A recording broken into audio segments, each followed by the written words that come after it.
y cómo se lidera esto. Y esta ha sido mi primera pregunta, y donde yo, ahora es cuando tenéis que quitar el volumen, ¿vale?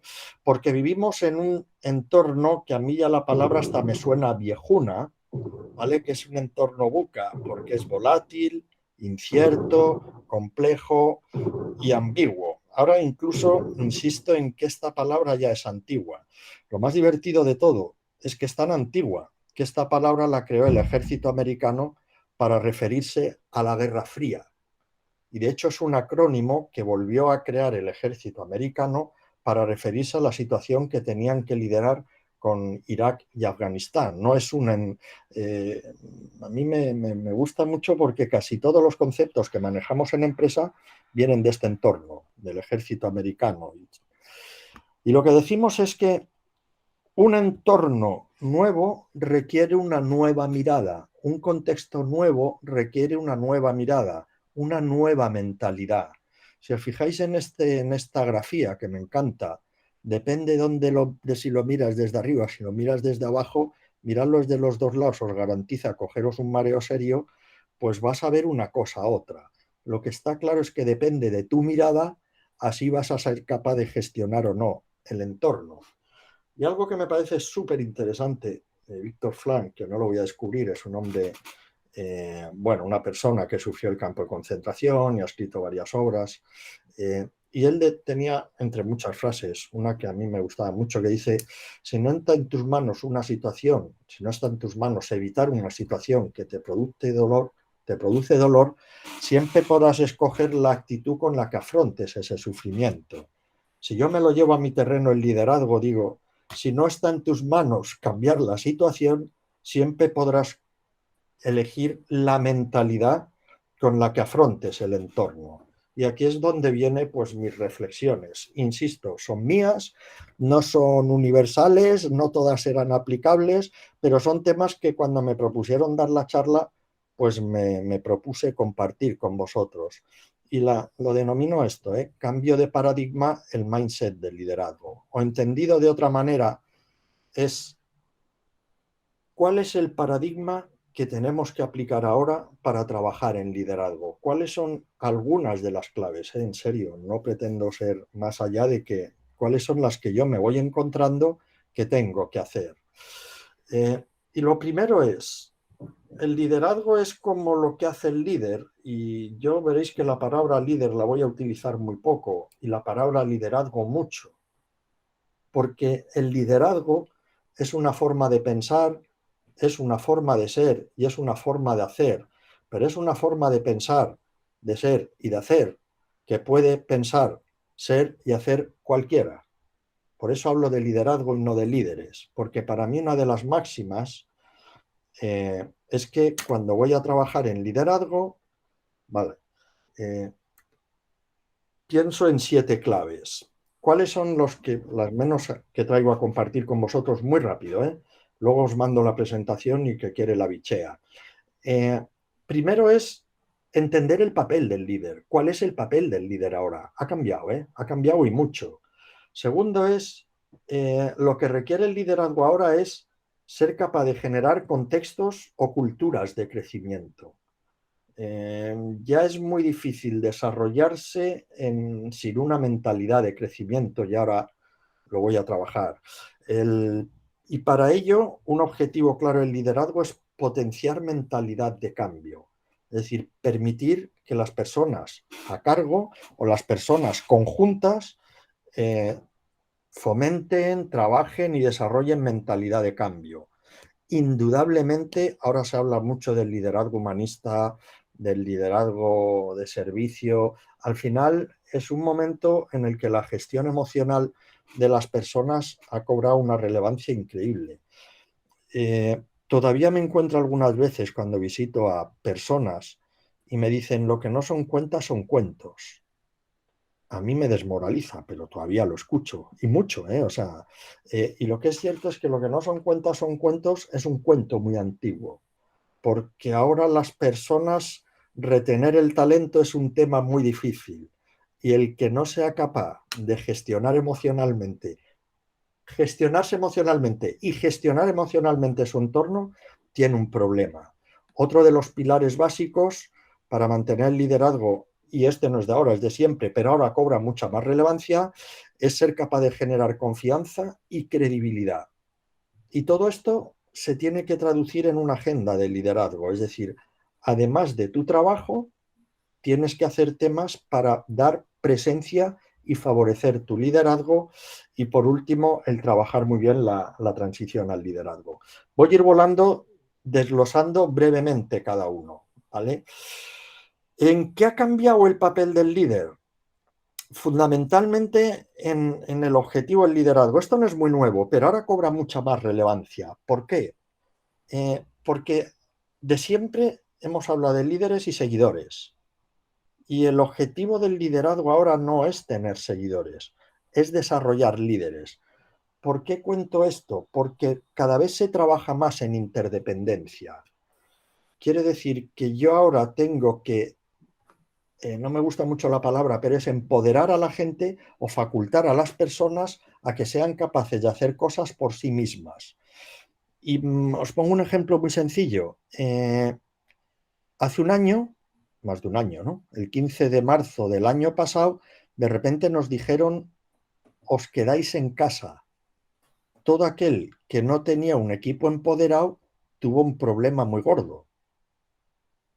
Y la reacción fue curiosa porque en principio la gente lo que buscó fue la unión. Y es verdad que se empezó trabajando bien, que se descubrió el teletrabajo y en principio entre la novedad de la situación y que la gente reaccionó relativamente rápido, funcionaron algunas fórmulas. Con el tiempo los equipos se han cansado y ahora se está comprobando que el nivel de compromiso está bajando en picado, salvo aquellos que tenían equipos capaz de tomar decisiones por sí solos. En esto se ha observado que aquellos líderes que fueron capaces de tener un equipo de líderes, entre comillas, y con cariño, han funcionado mucho mejor. Entonces, el objetivo no es tener seguidores, no es generar seguidores, es generar líderes. Y si vais a la página del ejército que os he contado, ahí lo narran estupendamente.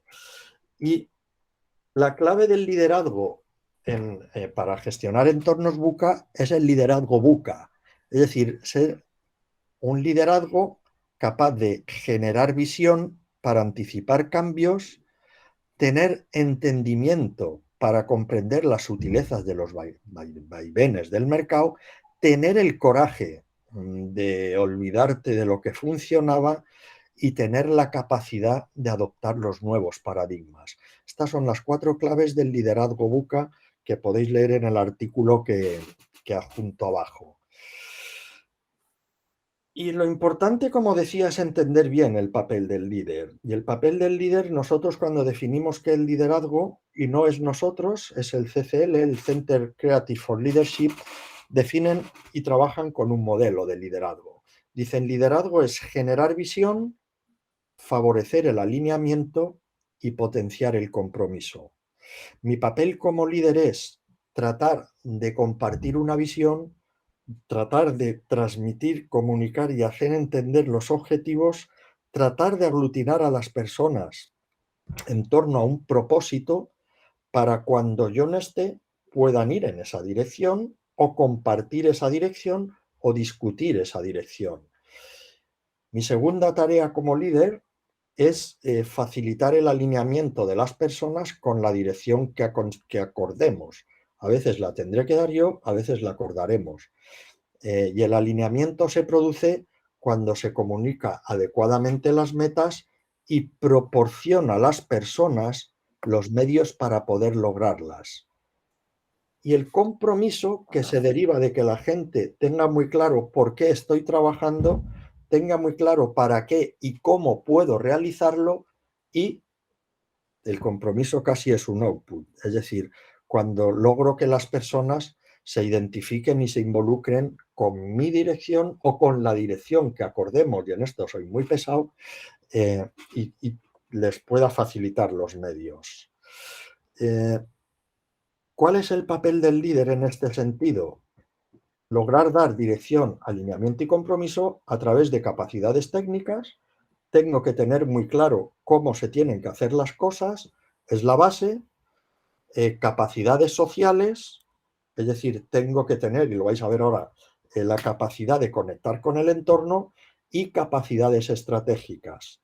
Tengo que tener la capacidad no solo de tener la visión, sino de saber transmitir la visión y saber, y cogerme con cariño la palabra, vender muy bien la visión y que la gente comulgue con la visión.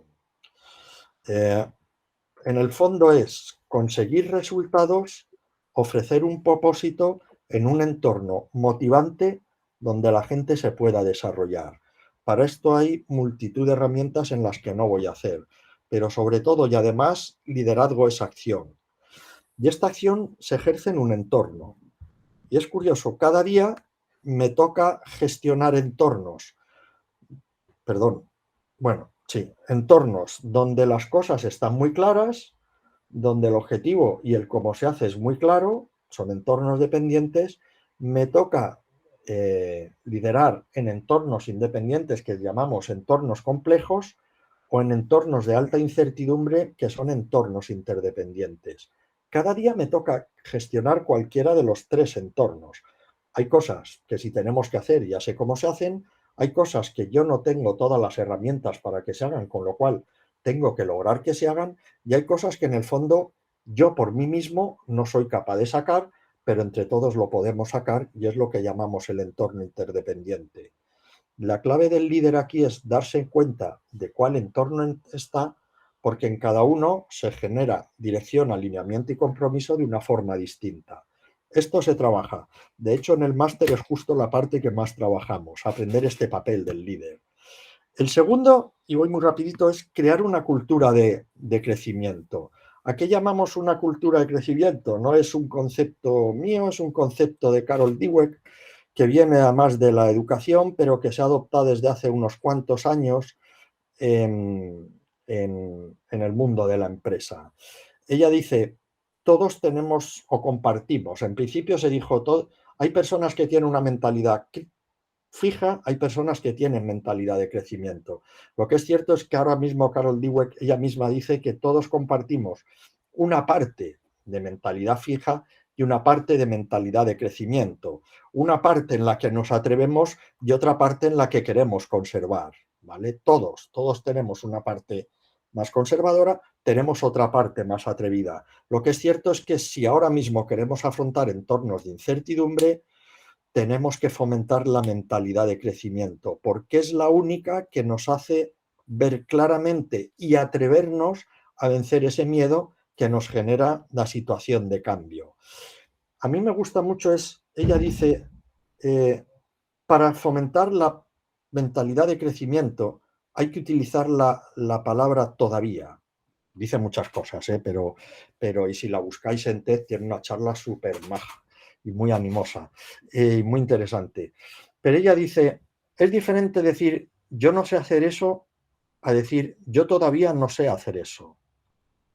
La clave está en que cuando yo digo yo eso no lo hago porque no sé, me quedo anclado en el pasado, en el no sé, en lo que, en lo que soy, pero no quiero dejar de ser.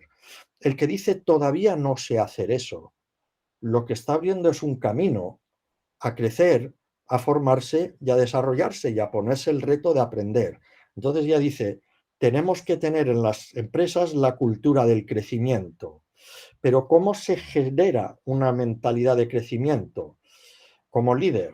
¿Cómo se trabaja el liderazgo? Lo primero, algo complicado en organizaciones, apertura y transparencia en comunicación. Lo segundo es que el fracaso o el atreverse o el probar o el error sea percibido como normal y como parte del aprendizaje. Dudo que haya empresas donde te digan que no, pero pongo más en duda que haya empresas donde se facilite que sí. Pero bueno, existen. Existen sobre todo en las nuevas culturas de startups y empresas que crecen y que, nunca mejor dicho, de otra manera.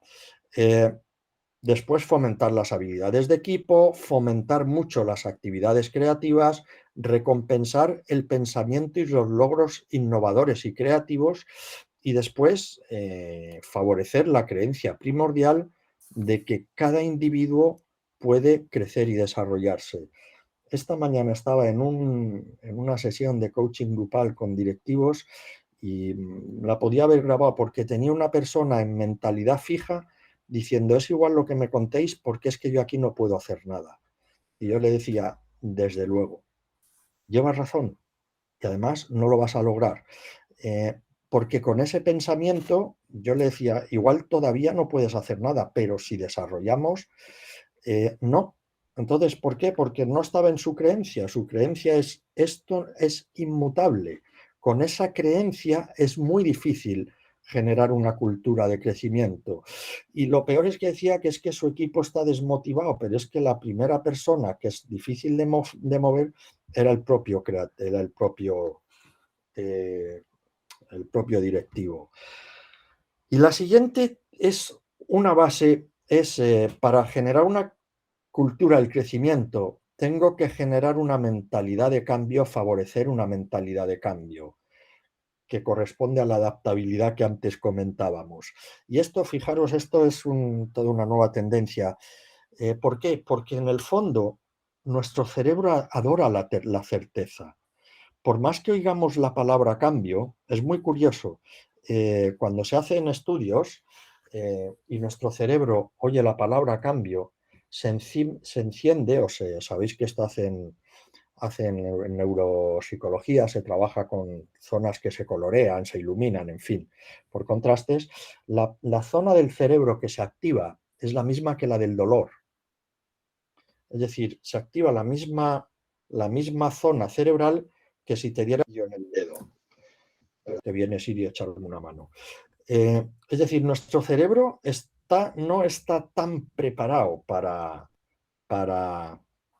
los cambios. Quiero decir, el cerebro busca rutinas, busca certezas, busca descansar, no busca estar en permanente situación de cambio. Pero el cerebro no deja de ser, dicho con cariño, un músculo más que se trabaja. Entonces, cuando nosotros proponemos cambios en empresas, no es difícil que a la gente le cueste, es normal. Es que nuestro cerebro nos está diciendo, tira, no te preocupes. No, emocionalmente nos revoluciona. Y es curioso porque la inercia del día a día no nos deja asumir los cambios. El 80% de las actividades cotidianas son simples rutinas y estas limitan el cerebro, ya que no existe fuerza mental. Con lo cual, si yo os dijera ahora y os hiciera la pregunta, vale, ¿cómo trabajamos la mentalidad de cambio? ¿Cómo la podríamos trabajar? ¿Estáis ahí? Aquí está. Sí, sí, sí. Sí, estamos. Os hago la pregunta, ¿qué tendríamos que hacer para trabajar la mentalidad de cambio?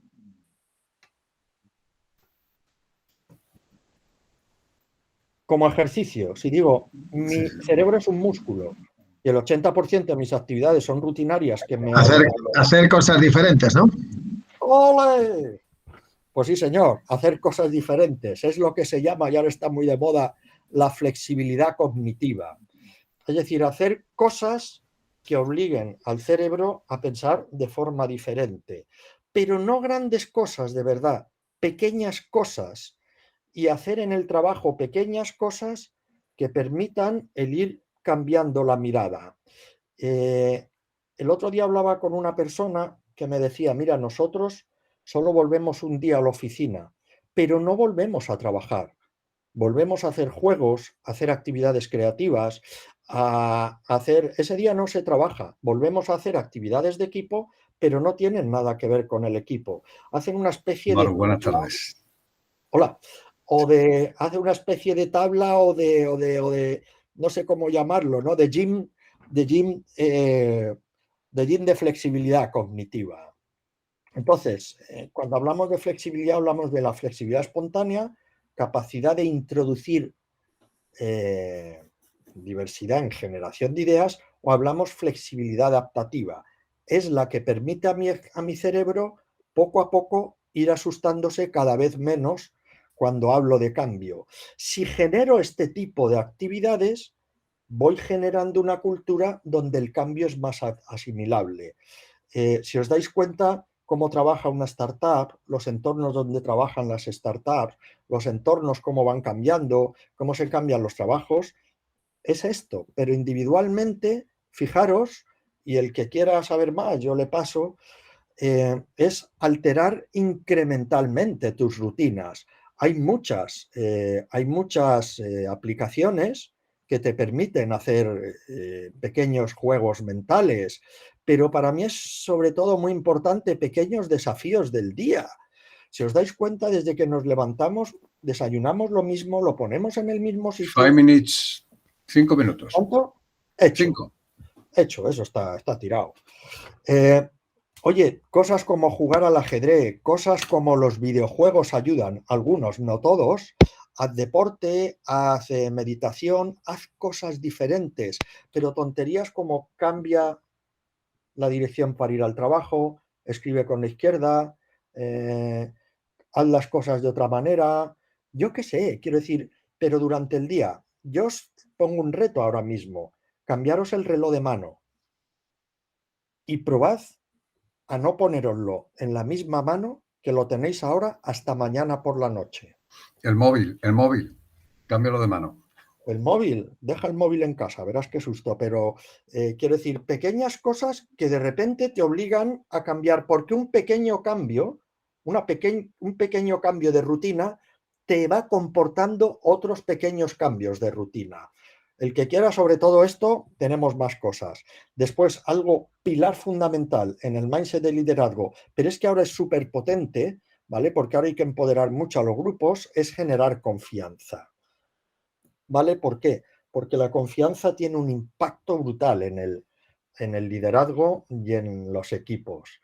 La confianza se trabaja generando relaciones positivas, teniendo consistencia, haz lo que dices y después, obviamente, teniendo competencia. Es decir, comunica lo que piensas, comunica lo que sientes, usa buen criterio para tomar decisiones, comparte tu conocimiento, adquiere consistencia. Gestión emocional, pues lo voy a pasar porque me interesa. Nosotros, fijaros, en la gestión emocional no podemos gestionar, o sí, a ver, individualmente, ocasionalmente podemos gestionar individualmente a las personas del equipo. Y de hecho ahora se habla mucho de la particularización emocional, que es súper importante. Pero creo que ahora se trabaja con un concepto que es el de la seguridad psicológica. Y lo que te dice es, como tu labor de liderazgo es generar un entorno en el que la gente sienta la seguridad psicológica. ¿Qué es la seguridad psicológica? Es generar un entorno en el que la gente se atreva a decir lo que quiera. Que la gente no tenga miedo. Fíjate, son 4 estadios. Personas se sienten incluidas, aceptadas, se sienten seguras para aprender, se sienten seguras para contribuir o se sienten seguras para desafiar el estatus. ¿Se sienten seguras para decirle a su jefe no? ¿Se sienten seguras para decirle a su director no o no? Ese es el entorno ideal ahora. Si quiero desafiar entornos de incertidumbre, es un entorno en el que hasta el último mono debería poder decir sí o no. Eso es generar seguridad psicológica. Para eso tengo que crear un entorno en el que eso sea factible, desarrolla feedback, comunica, sé transparente, aguanta que te digan que no. Segundo, desarrolla el liderazgo y tercero, facilita y trabaja la particularización emocional. Hacer la agenda de liderazgo es agenda, acciones que quieres ir haciendo. ¿Por qué? Porque al mundo no le importa lo que sabes, al mundo le importa lo que haces con lo que sabes. Y en liderazgo hay una máxima, te juzgarán por tus acciones y no por tus intenciones. ¿Y todo con qué propósito? Pues pasar de una organización que tenemos en la izquierda a una organización que tenemos en la derecha. ¿A través de qué habilidades? Pues me permito robar la Iberdrola esta infografía en la que dice, ¿cuáles serían las habilidades que tengo que trabajar? Pues todas han salido. Flexibilidad, colaboración, negociación, sociabilidad, orientación al servicio, creatividad, toma de decisiones, pensamiento crítico, resolución de problemas e inteligencia emocional. El liderazgo es el proceso de generar dirección, alineamiento y compromiso.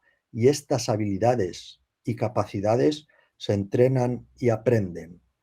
Y creo que lo he hecho en tiempo. Vaya castaña que os he soltado. Bueno, era una declaración de intenciones solo para deciros algo, y es la presentación que os envío. Viene todo un poquito más desarrollado, ¿vale? Y el que quiera aprender un poquito más o preguntarme, pues ahí tiene. Ahí tiene, y debo decir que es que en el máster esto se trabaja. Sí, para mí, como director del máster, es un placer formar equipo contigo. Has hablado del equipo, y cuando yo escucho algunas veces a algunos directivos, a algunos empresarios, mi equipo no me motiva. Por favor, estás motivado, te has levantado con las lagañas en los ojos y te has mirado al espejo. Motívate delante del espejo, pega un zapatazo y sal motivado.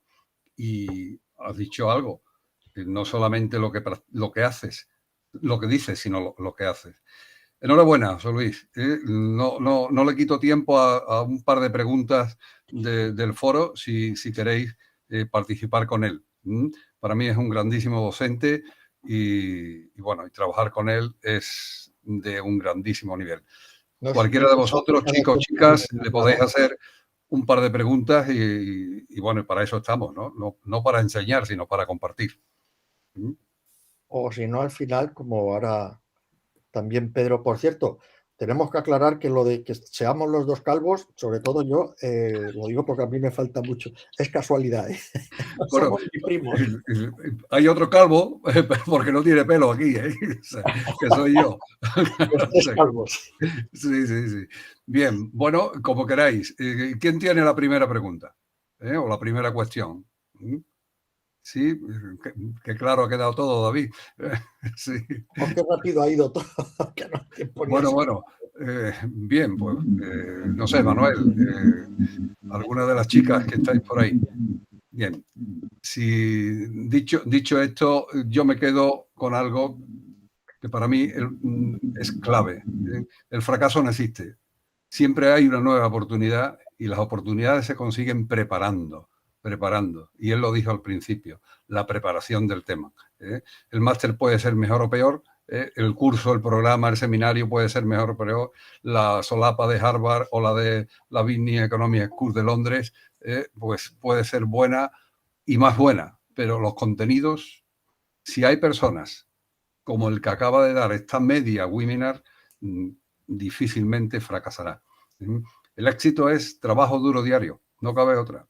Bien, no quito tiempo, dejamos cualquier cuestión ir anotándolas, por favor, para el final.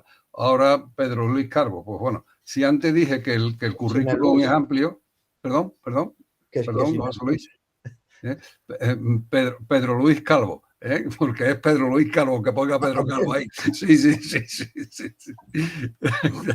Bien, bueno, ingeniero industrial, consejero en la empresa farmacéutica Epsen, exdirector de recursos humanos de Sony, exdirector de recursos humanos en Ford Portugal y manager en recursos humanos de Ford USA y Canadá.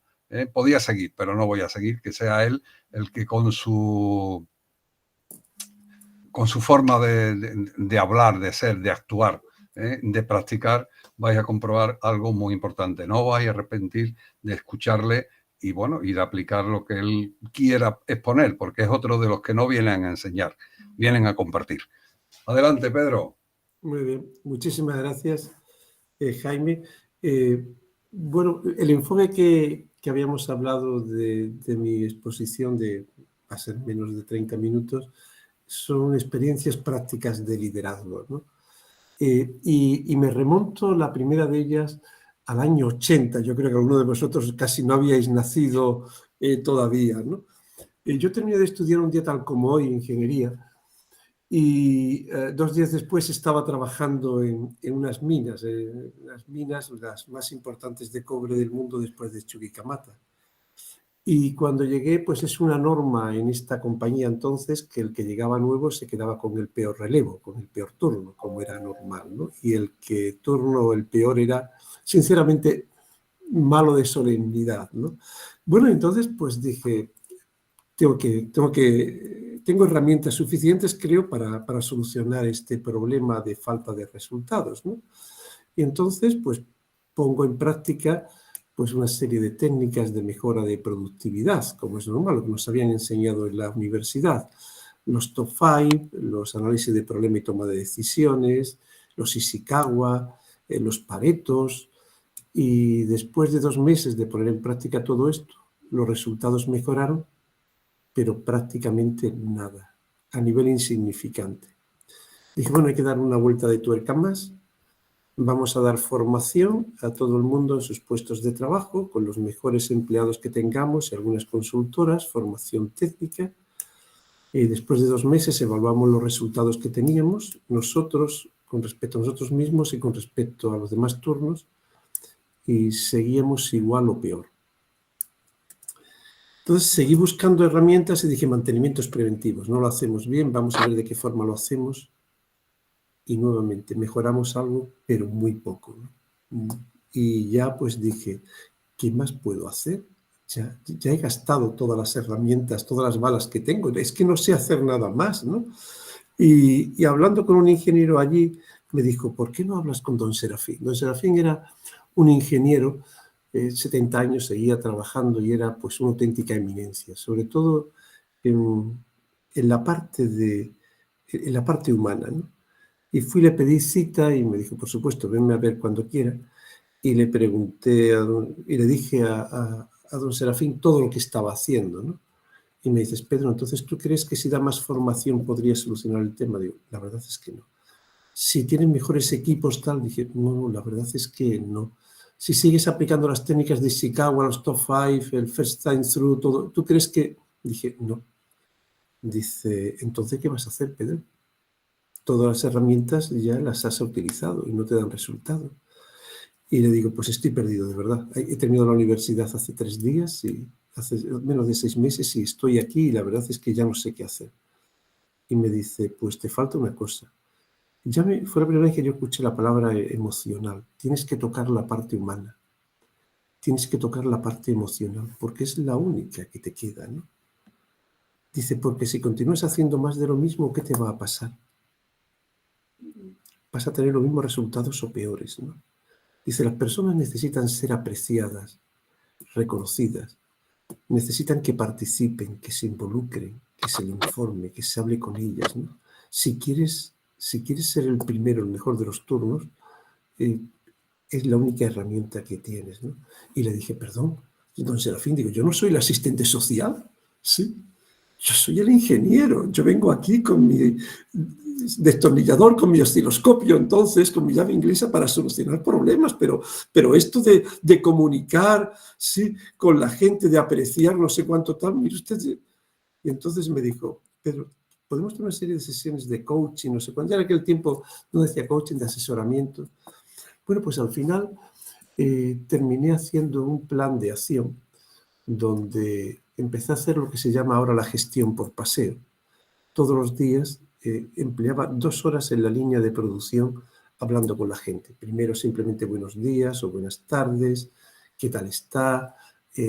Poco a poco pues empezaba un poco más, ya había gente que sabía que era del Barcelona, otro del Madrid, pues ya comentábamos los partidos. Si había habido una avería, pues oye, cuéntame qué ha pasado. Cada día un poco más.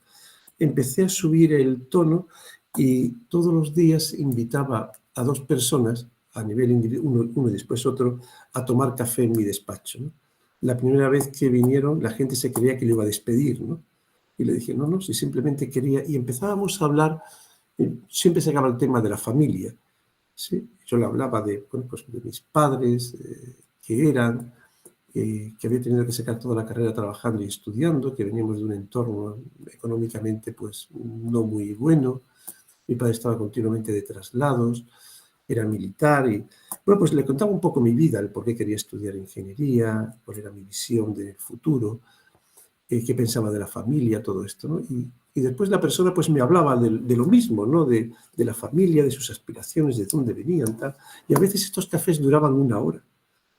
Y esa complicidad que generábamos durante esa hora, hablando de fútbol, hablando de política, hablando de trabajo, hablando un poco de todo. Era impresionante. Pero una hora, ¿no? Después me decían siempre al final, perdón, ¿para qué me ha llamado usted? Simplemente para conversar, ¿no? Y seguimos haciendo todo esto. Y una vez le pregunté a don Serafín, pero esto de la comunicación, y lo recuerdo textualmente porque lo escribí desde el año 80, lo tengo en mi memoria. Me dijo algo que cambió mi forma de ver la comunicación. Me dice, mira, Pedro, la comunicación no es una cuestión de lógica. Hay un componente psicológico que supera con mucho la dimensión lógica. La comunicación crea una interacción con la otra persona y es mucho más importante la interacción que generas que la comunicación que suministras. Te puede ser que las personas no necesiten saber cómo va la compañía, el departamento tal, pero la gente quiere saber y saber les da un sentimiento de pertenencia y de inclusión. Por eso es tan importante la comunicación. De hecho, si no sabes comunicar muy bien, nunca serás un líder. Nunca. Porque no es una cuestión de que hables mal. No, es cómo llegas al corazón a la gente. Y bueno, pues empezamos todos los viernes después, llamaba a todo el equipo, teníamos 4 equipos diferenciados, cada equipo lo llamábamos y le dábamos los resultados de la semana anterior comparado con la semana actual. Y cuando veíamos alguna mejora, pues yo ya compraba que si bombones, que si una tarta, que si no sé cuál, y hacemos una celebración para que ese comportamiento, para que esos resultados se siguieran la semana siguiente, ¿no? Y empezamos trabajando así en esas reuniones, sobre todo en comunicar mucho con la gente, en hablar y generar el sentimiento de credibilidad y confianza. Eso fue lo principal, ¿no? ¿Qué fue lo que sucedió? 3 meses después, es decir, a los 9 meses después en el parto, fuimos los números 1. Y durante 2 años no nos movimos de ahí. ¿Qué es lo que habíamos hecho? La única herramienta que habíamos llevado era el respeto, la comunicación, la empatía, la escucha activa, ¿sí? La compasión, la bondad, ¿sí? Esas pequeñas muestras eran lo que habían hecho todo, era ganar el sentimiento de credibilidad y decirle a la gente cómo podemos solucionar este problema. Nadie le preguntaba nunca cómo se solucionaba el problema, sino directamente el ingeniero decía lo que había que hacer. Y yo, mire, ¿qué podemos hacer? Si usted estuviera en mi lugar, necesito su ayuda. Usted lleva aquí 20 años con tal. ¿Qué debería de hacer? ¿Cómo me puede usted ayudarme? Vamos a hacer esto. Pero me decía, es que nadie me ha preguntado. Y empezamos a conseguir resultados espectaculares, ¿no? Y después hubo otra cosa que me dijo don Serafín y que lo llevé a cabo, ¿no? Dice, Pedro, tienes que decirle a la gente cuando hables con ellos a nivel individual o en pequeños grupos que no te permitan cometer fallos, que no te permitan. Que cuando estés tomando una decisión que no sea correcta, que te la diga. Es muy difícil, ¿no? Decirlo, pero te creas vulnerabilidad y la vulnerabilidad te hace ser muchísimo más honesto, mucho más humano y mucho más creíble.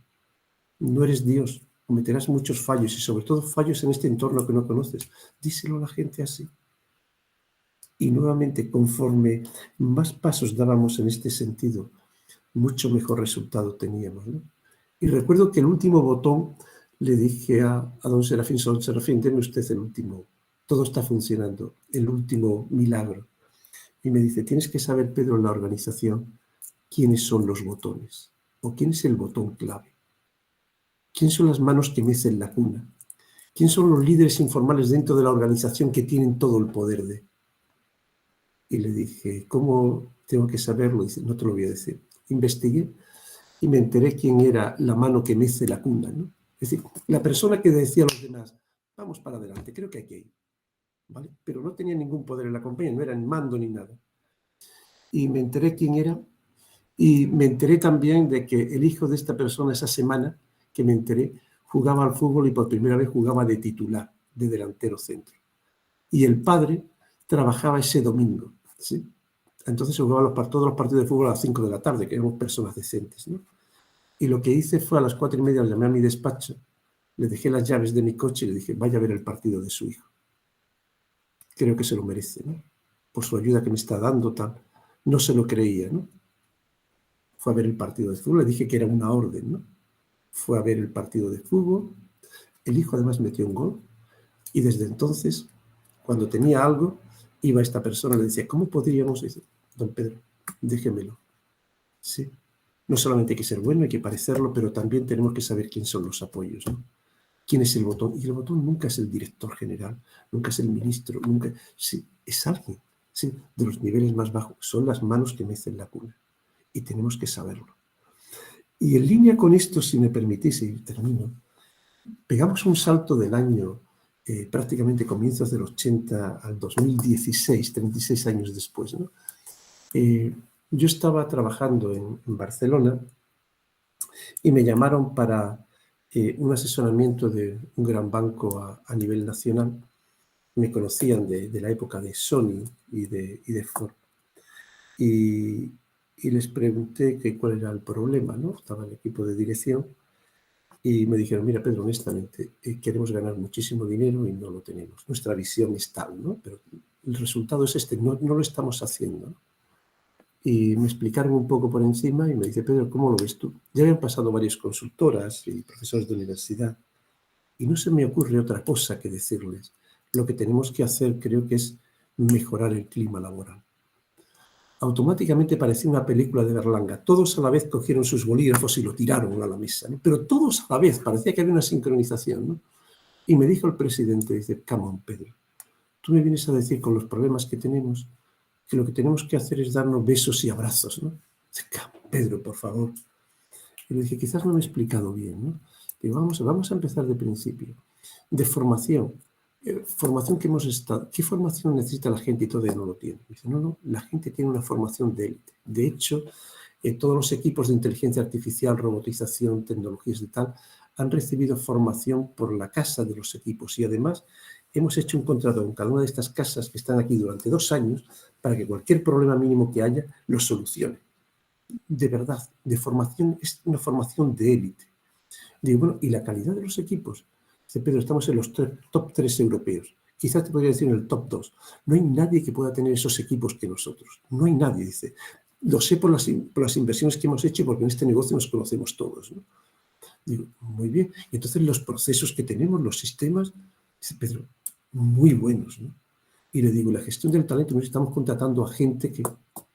Y le dije, entonces la solución es, y empecé a aplicar lo que me dijo don Serafín, es mejores máquinas, ¿conseguimos algo?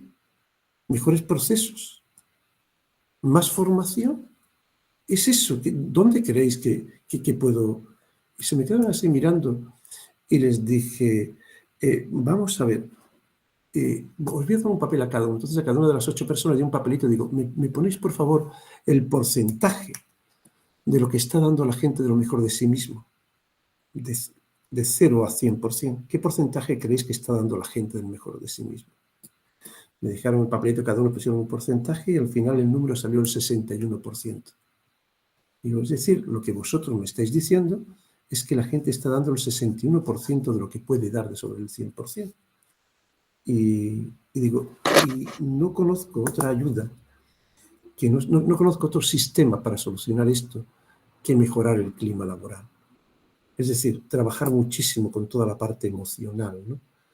Con temas como lo que es el liderazgo positivo, ¿no? Todas estas técnicas de el apoyo, la ayuda, la generosidad, la bondad, el aprecio, el optimismo, el reconocimiento, el respeto, la empatía, ¿sí? Y le dije, y lo que tenemos que hacer, señores, es crear una abultada cuenta emocional. Y vamos a imaginar que cada uno de los 11.000 empleados del banco es un cajero automático. ¿Qué nos gustaría que sucediera? Evidentemente es muy fácil, que hubiera mucho más depósitos que reintegros. Le dije, nosotros entonces como directivos del banco, lo que tenéis que conseguir es que cada una de las personas es un cajero automático. Pero en vez de meter nosotros y sacar dinero, metemos emociones positivas. Estamos continuamente depositando en los empleados emociones positivas y pidiendo muy pocos reintegros. Continuamente metiendo emociones positivas con cada persona de apoyo, de ayuda, de generosidad, de esfuerzo, de dedicación, de credibilidad, de confianza, de apoyo, de retroalimentación, continuamente, y pedir muy poco. Y cuando necesitemos algo, la gente se partirá la cara por nosotros, ¿no? Porque lo que tenemos que hacer es promover una cultura de altos desempeños y tenemos que generar comportamientos que impacten en el negocio, generar comportamientos que impacten en el negocio, no nuevas técnicas de productividad, de calidad o de reducción de costes, generar comportamientos que impacten. Y los comportamientos que impactan son estos, ¿no? Sentarnos en pequeños grupos, hablar de cuál es nuestro propósito como compañía, hablar cuáles son nuestros valores, si estamos viviendo los valores. 5 minutos, Pedro. Y termino antes. Gracias. ¿Cuáles son nuestros, si tenemos que cambiarlo? ¿Cuál es nuestra visión y dónde deberíamos de ir? Pero es esto, es comunicación. Y tenemos que empezar viniendo a la gente del turno de noche, los programadores, no sé cuánto tal, a las 4 de la mañana a venir a hablar con ellos. Y hay que hacerlo. Es la única herramienta que existe. Generar comportamientos de, ¿sí? Promover una altos desempeños, la única forma es esta, no es más técnica. Y lo tenéis que hacer vosotros, ¿no? Prácticamente en un periodo de un año fueron capaces de revertir totalmente la situación. Se creó lo que llamábamos un clima de credibilidad, de confianza. Esta confianza permitió la colaboración, permitió la cooperación, ¿no? Se multiplicaron los resultados de forma exponencial. Por eso decía el 80 y el 2016, todavía las mismas herramientas, ¿no? Es tocar la faceta humana, la parte humana, tocar el corazón, llegar a las emociones de las personas, evidentemente, con la formación adecuada. Y un par de cosas muy rápido. En el año 92 estuve en Michigan y pude asistir a una conferencia que dio en la Universidad de Michigan. Kiichiro Toyoda era el presidente de Toyota. Y habló sobre liderazgo y tuve el privilegio de poder asistir a su charla espectacular. Y empezó diciendo, miren ustedes, las empresas americanas, sobre todo el Big 3 de los automóviles, y nosotros somos iguales en un 99%, en un 99%. Dice, los universitarios vienen de las mismas universidades, los técnicos de los mismos colegios profesionales, los proveedores son los mismos por el problema de NAFTA, los clientes son los mismos, la segmentación que tenemos son los mismos, los terrenos, las subvenciones son los mismos, todo es igual, los formadores son los mismos, es todo igual. Nos separa apenas un 1%. E hizo un silencio, como saben hacer los japoneses, de más de 30 segundos, y volvió a decir, nos separa solo un 1%, nos separa todo, y ese 1% es el liderazgo. Nos separa todo. Y hemos hablado anteriormente de los fallos, ¿no? Y son 2 minutos. Trabajando en una empresa, pues cometí un error y le costó a la compañía más de 3 millones de euros, ¿no? Estaba todo muy soportado por consultoras externas, pero al final el responsable fui yo, 3 millones de euros. Y fue a decirle al presidente que, por supuesto, que me marchaba y que no quería ningún tipo de indemnización, ¿no? El presidente además era el dueño de la compañía y dice, siéntate, Pedro. Si tú sabes que es como si hubieras cogido de mi visa particular y de mi patrimonio, hubieras sacado de un cajero automático 3 millones de euros de mi patrimonio. Yo no soy el director general, soy el presidente, ¿no? ¿Y cómo te voy a echar? ¿Sí? Si ya me has costado más de 3 millones de euros, ¿no? Dice, mira, quiero que me hagas un ejercicio. ¿Qué cosas en este proyecto que has llevado a cabo, qué cosas han ido, si volviera a empezar otra vez de cero, sabiendo lo que sabes, qué cosas harías igual? Porque han ido muy bien, muy bien. ¿Y por qué? Porque habrá cosas que han ido muy bien. ¿Qué cosas han ido mal y por qué? Y si tuvieras una segunda oportunidad, sabiendo lo que sabes, ¿qué cosas harías diferente para que fueran bien? Haz este ejercicio. Al cabo de los 2 días se lo llevé, lo hice con mi equipo y me dice, Pedro, te voy a asignar un área nueva, todo el área de ventas, sé que te gusta muchísimo toda esta parte, ¿sí? Y quiero el retorno sé que lo vas a conseguir. Sinceramente, yo en el banco emocional tenía números negros con muchísimos departamentos, con mucha gente, y fui a hablar con ellos y me desnudé con ellos y les dije, oye, pasa esto, necesito la ayuda, ¿no? En menos de 1 año y medio fuimos capaces de revertir la situación y de los 3 millones transformarlo en 5 de beneficios, ¿no? Pero nuevamente sí, me dieron la posibilidad de fallar, sí, y también después hay que demostrar que el fallo, evidentemente, hay que volver a corregirlo, ¿no? Sí, fue otro ejercicio de liderazgo que aprendí de mi presidente, que después lo he llevado a cabo en muchos sitios. Cuando hay un fallo, es normal, fallamos, somos humanos, ¿no? ¿Qué ha ido muy bien y por qué? ¿Qué ha ido mal y por qué? Si tuviéramos una segunda oportunidad, ¿qué haríamos, no? Pero no hay que hacer dramatizar muchísimo más. Simplemente, pues muchísimas gracias por vuestra atención. Simplemente quería dar una serie de más experiencias de liderazgo desde las vivencias y que pudiera ser interesante para vosotros. Nada más. Gracias. Muchas gracias, Pedro. Tenerte, como le dije antes a José Luis, puede ser un tópico, ¿no? Pero es una realidad. Esta potencia de docentes por experiencia propia, directivos, empresarios, etcétera, vuestro perfil, que es habéis hablado, pues bueno, de esa soft skill, ¿sí? Y las hard skills las habéis dejado atrás, ¿no? Yo en las entrevistas para... Sí, bueno, un momento, no te quejes, José Luis. Y sé lo que vas a decir, porque tú eres psicólogo, yo soy ingeniero como Pedro. Pero bueno, no le voy a restar ni un segundo más a las preguntas que podáis hacer. En las entrevistas, cuando yo desarrollo pues todas las celdillas de lo que es el máster, del MBA, pues bueno, no cabe duda que lo financiero, la dirección estratégica, marketing comercial, internacional, producción, ya entra pues bueno, todo lo que es la transformación digital e innovación.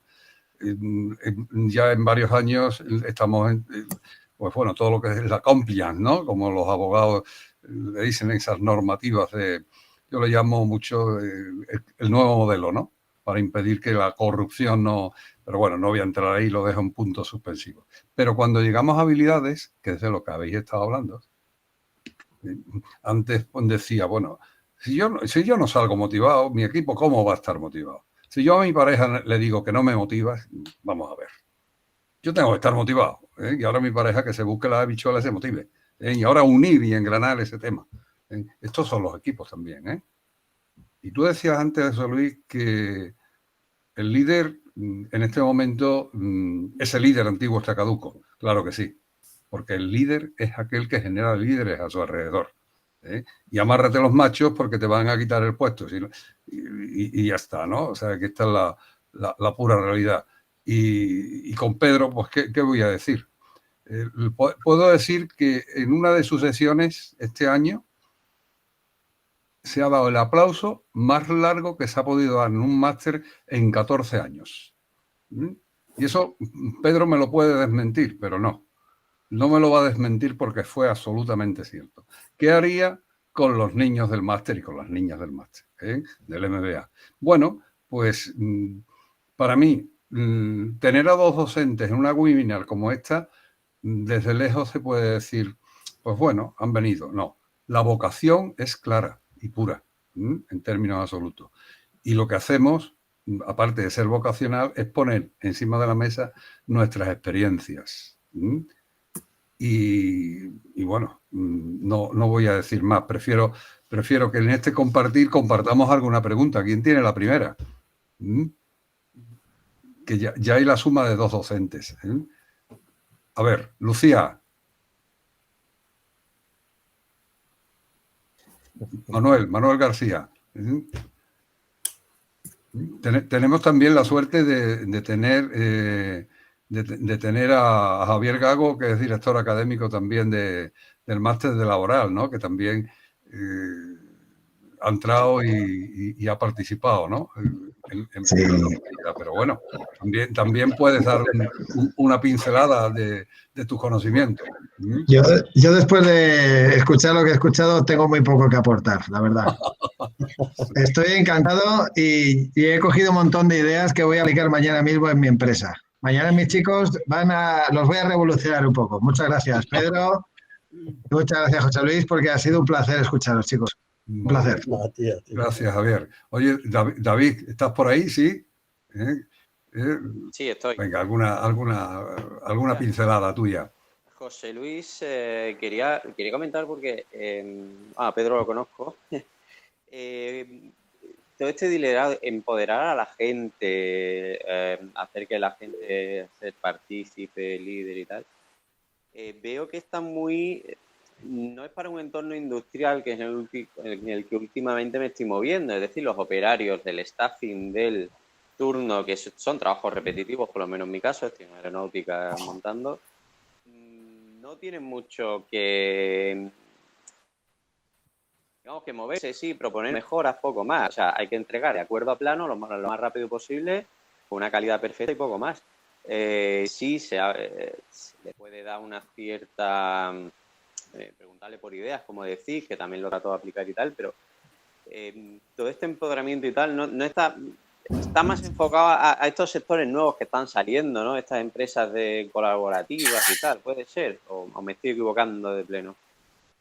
A ver, casi, bueno, la pregunta va a mí, pero yo me cojo al ejemplo de Pedro, porque casi es como el trabajo en la mina, ¿no?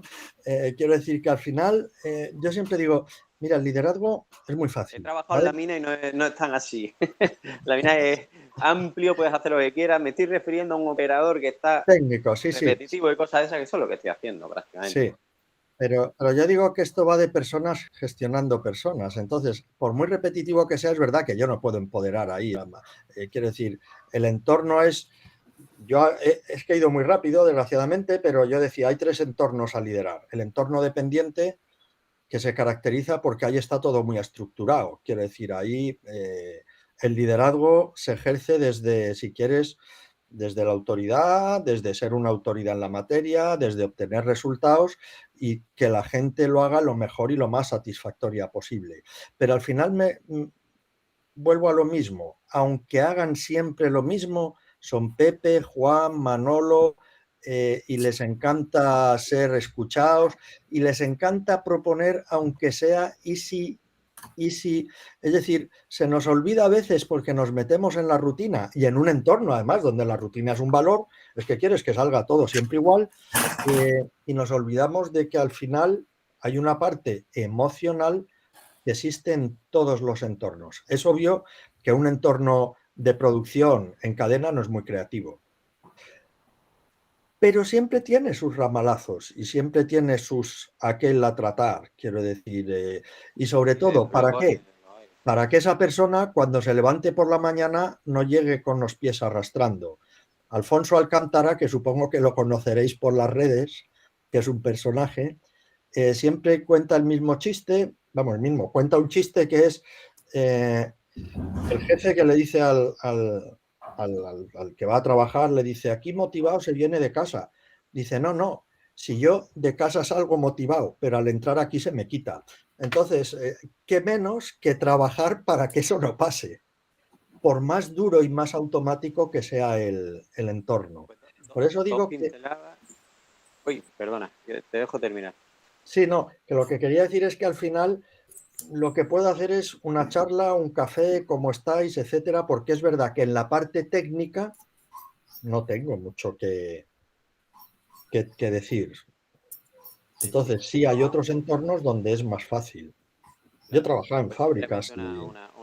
Un par de pinceladas a eso. Lo primero, cuando has comentado lo del reloj, me ha hecho gracia. Hace poco que lo he cambiado de mano por comodidad, por tema de ordenador y sobre todo me lo pongo además por la parte interna. Para ver la hora es mucho más fácil y además no rompo la esfera.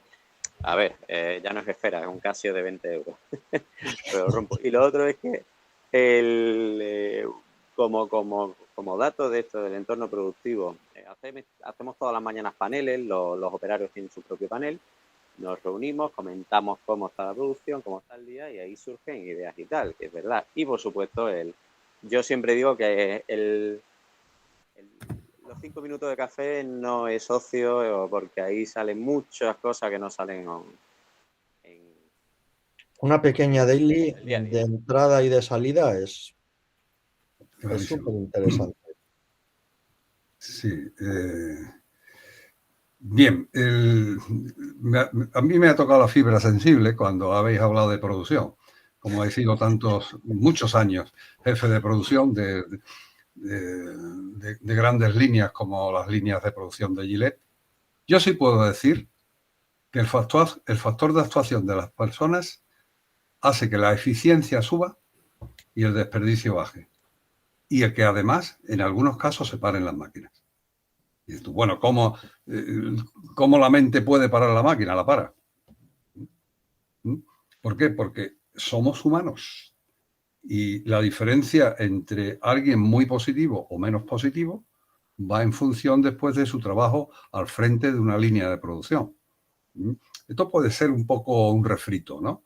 Pero cuando tú estás viendo que la línea está funcionando y sustituyes, por ejemplo, al jefe de producción, ojo, no voy al mecánico, porque se ha ido de vacaciones el primero o el segundo, y las máquinas, la eficiencia desciende en algunos casos y en otros se eleva. Estos son las personas, a pesar de que sea todo muy, muy, muy, muy mecánico. Es duro tenerlo que decir, pero el motivar no es fácil. Tienes que partir motivado, en términos absolutos. Yo no quiero intervenir más. Si tenéis la última pregunta o la última cuestión, encantado. Sé que Lucía está trabajando y cuesta trabajo salirse del trabajo y plantear por aquello de que, bueno, la disciplina es una sola. Elena, si quieres también, me pongo a vuestra disposición. Y si no, pues bueno, agradeceros a todos el haber estado esta hora larga, pero bueno, para mí ha merecido la pena. Dos grandes ponentes, dos grandes docentes, no ya del máster de administración de empresas, en cualquier máster, porque ellos trabajan en distintos másteres, tienen éxito. Arropado por vosotros, que es la clave de una ponencia, ¿no? Tener el placer de tener otro director académico en el foro, eso también es muy importante y además muy apreciado, y a pesar de ser compañeros, somos amigos, ¿no? Y por lo demás, daros las buenas tardes, seguir luchando, seguir trabajando, porque mi lema es trabajo duro, clave de éxito diario. Es la máxima y nos toca.